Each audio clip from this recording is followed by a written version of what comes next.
Merry Christmas, you filthy animals. I'm Johnny Massacre and welcome to the Johnny Massacre Show. Let's just jump straight into it, shall we? So this is going to be my last ever commentary on Star Wars Episode 9, Rise of Skywalker. And something I want to talk about is the ending of this movie. So on my first review, I didn't actually really go into this because it had been 30 minutes since I saw it. There was no Wikipedia entry with the plot details, so I had to remember it all off the top of the dome, which is nearly impossible because my memory is fucking awful. So I've had a little bit of time to think about the ending of The Rise of Skywalker, and I just want to share my thoughts with you quickly. I want to share my thoughts about it with you quickly before we talk about some Christmas-related shit. So I just want to say that the end of Star Wars Episode 9, Rey says that she is a Skywalker. So she goes back to Luke's home planet, which is really hard to see. It's just a visual reminder of how this entire saga has been ruined. It started off there, which was amazing. So you've got these feelings of nostalgia and this rose-tinted kind of image of this place. And then we end up there and it's all been ruined. And it just reminds us of what could have been and what should have been, but what wasn't. So Rey goes back there with Leia's lightsaber and Luke's lightsaber, buries it in the fucking sand. And some old bird, some old granny's like knocking around. And she's like, "What are you doing here, Rey?" And Rey says, "I don't fucking know, mate. Why are you talking to me? Rah, rah, rah." And she asks the name of Rey. And she says that she's a Skywalker. Fuck you, Disney. Fuck you. This takes a massive shit on the Skywalker legacy and Star Wars. So let me explain why. So in this new Disney trilogy, they turn Luke into a bitter old hermit. Not only that, they undo his legacy. They don't just destroy his legacy, they undo it. So this movie is all about diversity and inclusion. And they tried to make Leia the hero of the franchise. They tried to undo everything Luke did and make Leia the hero, which is fucking ridiculous because Luke was always the hero. So they emasculate Luke. They turn him into a little whiny old bitch. He's bested by Leia. There's a scene in Rise of Skywalker, a flashback, where Luke is training Leia and Leia beats him in a lightsaber battle, which is fucking ridiculous. Luke ended up on some shitty old planet hiding like a pussy. And he basically failed to galvanize the Jedi. Everyone thought after his character arc in the original trilogy that he would have gone on to become the ultimate Jedi Master. He would have galvanized the Jedi. He would have a huge army in place. He'd just be the man. But actually, he failed to galvanize it at all. He just ended up alone. And he went to hide like a pussy, basically. And so, everything he achieved, progressing from a moisture farmer to like a foot soldier of the Jedi, to someone who beats Darth Vader, the most powerful, force-sensitive guy of all time, and ends the Emperor's life. I'm not counting these new films as canon, by the way. Luke Skywalker ends the Emperor's life without even touching his sword in the perfect character arc. He does all this shit, and all of that is then handed over to Rey. She isn't fit to lick Skywalker's boots. How can you hand the Skywalker name into the well-moisturized vegan palms of Rey? How dare you, Disney, you social justice bastards. You gave it to this feminist Mary Sue who doesn't even deserve to get struck down by Luke's lightsaber, let alone fucking hold it and let alone use it. And then she steals his fucking name. How fucked up is this? There's no permission from Luke to take the Skywalker name. She just says, "I'm a Skywalker." Imagine how you'd feel if you died and there was an afterlife and then you saw someone using your identity and family name that you never gave them permission to do. You'd be well pissed off, mate. But as I said, this last scene where Rey steals Luke Skywalker's name, just like the way Disney stole the Star Wars legacy and tried to infuse it with their weird brand of identity politics and intersectional politics, Rey basically undid Luke's legacy. And basically, Star Wars is about a father and son relationship. Okay, that's what the whole movie's about. That's why I'm so pissed off that they put a female lead, because Star Wars is all about father and son. Do you know what Darth Vader's name actually means? I'm not sure which language it's in. It might be Dutch or something, but there's a European language that Darth Vader's name was based on. Do you know what Vader means? Darth Vader means Darth Father. It means father. It's all about Luke's father. And the whole series is about father and son. And they just hand it into the hands of not just a woman, but a woman who doesn't deserve it at all, who's not fit to lick Skywalker's boots. And I hate the way that Rey can just take the name. It ties into this whole far leftist ideology where, you know, gender is fluid and, you know, like it doesn't matter where you're from, just let people pour over the border because we're all the same. We're all going to live in this beautiful utopia. I can just be anything I want. I'm like fluid. I bet Rey can change her sex like a fucking seahorse. So of course she can change her name to Skywalker. It all ties into that fucking nonsense. You know, really, reality is relative in the echo chamber of Disney.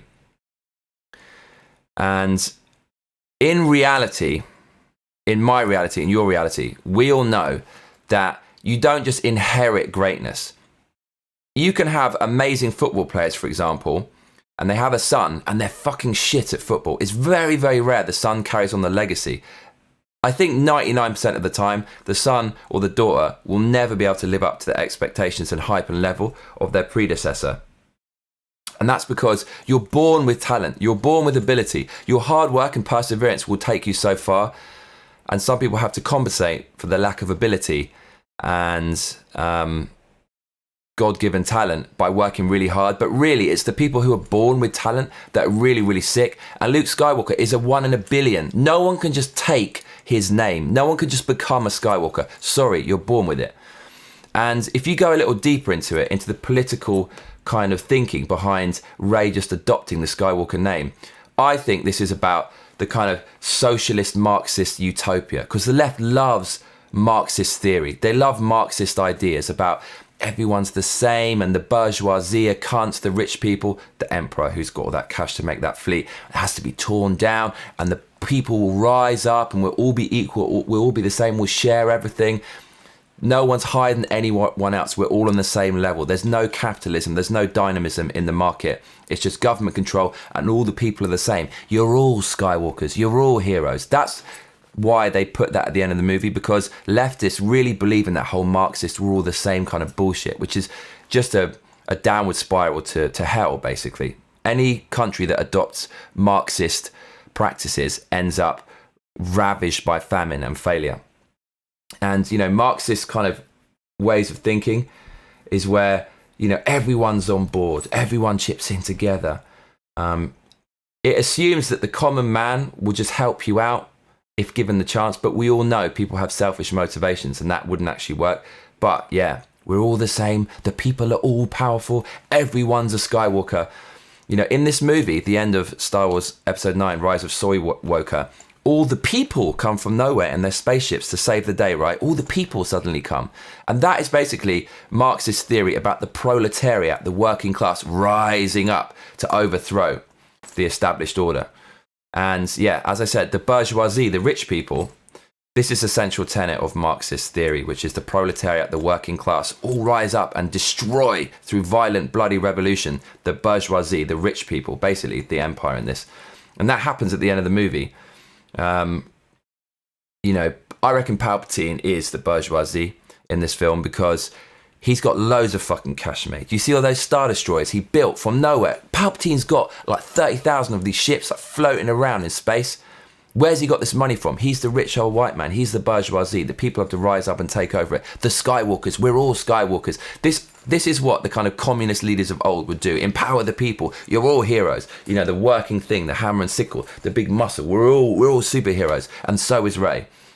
In reality, this way of thinking just means that people who do have skills have no motivation to work or do anything at all, which is probably why Luke Skywalker did fuck all in this film, because he's like, well, hang on a minute, if Rey is going to put in no effort and just going to get all the rewards, why should I fucking do anything? This is Marxist shit. This is the political kind of tinge and tone of the latest Disney film.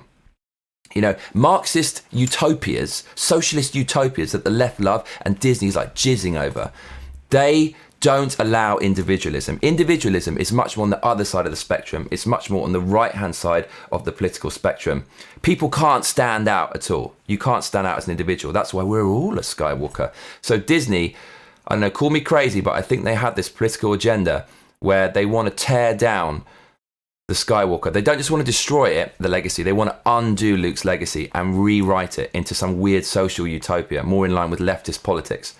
You know, Marxism means total submission to the state. And trust me, Luke Skywalker is against the ideology of the state. He refused to be nailed down. He refused to accept his lot as a farmer. He rose up and did something on his own. And believe me, a Marxist utopia would never allow that shit. He'd basically be sent off to the gallows. You know, Luke worked his arse off for all his privileges, and he stands out from the average schmuck because of his raw talent and his ability, which means he deserves to be rewarded proportionately, sorry. And that doesn't fit into a Marxist utopia. If you work really fucking hard, you don't get any extra. Hence why we're all a Skywalker. Forget about Luke. He's actually an arsehole. He's not the hero you thought he was. Don't try to aspire to be an individual. Be the same as everyone else. You're all like a Rey. It's a very nice carrot on a stick, isn't it? But it's not an honest proposition. Excuse me. Look, Luke deserves the princess. He deserves the spoils. He deserves everything he gets. And that's against the weird socialist ideology of Disney and this movie. And I just want to say how apt that Rey steals Skywalker's fucking farm. She basically has adopted his lightsabers, adopted all his shit. She had nicked his X-Wing. The fucking bitch. She stole his car, basically. She's taken it all. Then she's taken his fucking name. What is there left to take? His property, his land, his farmland. And that is what Marxists and communists want to do. They're obsessed with agriculture. So back in the day, in communist Russia, people had to hand over their land. Their land was suddenly part of the state, and especially their farmland and their grain in order to feed the armies and the aggressive expansion of the communists. And so Rey taking over Luke's farm is as symbolic and as Marxist and as socialist as it can get. So the end of Rise of Skywalker, fuck that shit. Seriously, it's some weird political nonsense. Rey, as I said, she doesn't even deserve to be killed by Luke and his lightsaber, let alone hold it or fight with it or, God forbid, take his name. So that's what I just wanted to really get off my chest about Rise of Skywalker. I'm sorry I didn't put it in. No, I'm not sorry. I'm not going to apologise for that shit. I did a fucking good job on my first review rant, but I regret not putting it in. But here it is. This is my final hot take on Star Wars Episode 9. And I really wanted to get that off my chest. So thank you again for watching. And that's pretty much it for Star Wars for the foreseeable future. We're going to have to find some other shit to moan about. So look, I'm wearing the fucking hat, mate. It's Christmas. Don't have to talk about politics anymore. Don't have to talk about, like, Skywalker. Can't be asked with that shit. I'm going to fucking enjoy my Christmas. I told you on the last Johnny Massacre show I was going to wear my skull shirt. I told you it looks wicked, like in the leather jacket. I'm not too sure about these cheesy flames, but fuck it. I'll take what I can get. Got some presents, wrapping some presents. Going to be spending it with a very good friend. And we're going to cook some food and shit. And yeah, there's a hamster in my room. Like someone got given a hamster as a present. Shall I get it out? Do you want to see this fucking hamster? Come on, show and tell. Let me show you the fucking hamster. No, I can't show you that shit. But like, trust me, blood, there's a hamster here in the corner of my room. It's like asleep and shit. I'm gonna wake it up, for Christmas. We're gonna eat turkey. It's gonna be wicked, you get me? So yeah, there's a hamster over there. And I think I'm gonna watch a Christmas film. See, I like the kind of off the wall Christmas films. I don't like the films which are directly about Christmas, but ones that are just set at Christmas time. So Gremlins, that's a wicked Christmas film. Gremlins is an amazing Steven Spielberg produced film, I believe. And it's got a really funny kind of whiny theme song that I really like. So I'm tempted to watch Gremlins, but I might watch Home Alone because I realise that Home Alone is the liberal far leftist nightmare.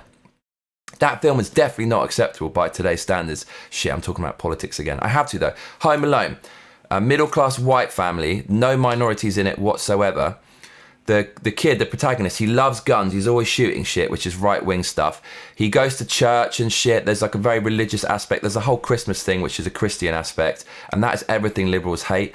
And because liberals are so insane at the moment, I kind of like seeing them pissed off, because they're the people who are trying to implement these hate speech laws that are trying to silence anyone they disagree with, which is pretty much everyone, and make life miserable. So when they're pissed off and they're all triggered and melting like the snowflakes they are, I'm celebrating. So Home Alone, I might have to watch Home Alone just to see how it's aged into the current political climate. So that should be cool. And maybe I'll play some video games with my mates back in London. And that's about it. I'm kind of rambling now. So thanks for watching this special Christmas edition of the Johnny Massacre Show. Make sure you come back for the next episode. Otherwise, I'll be coming round your house. Also, make sure to like and subscribe and hit that notification bell, because that's what all those other cunts tell you to do. Laters, mate.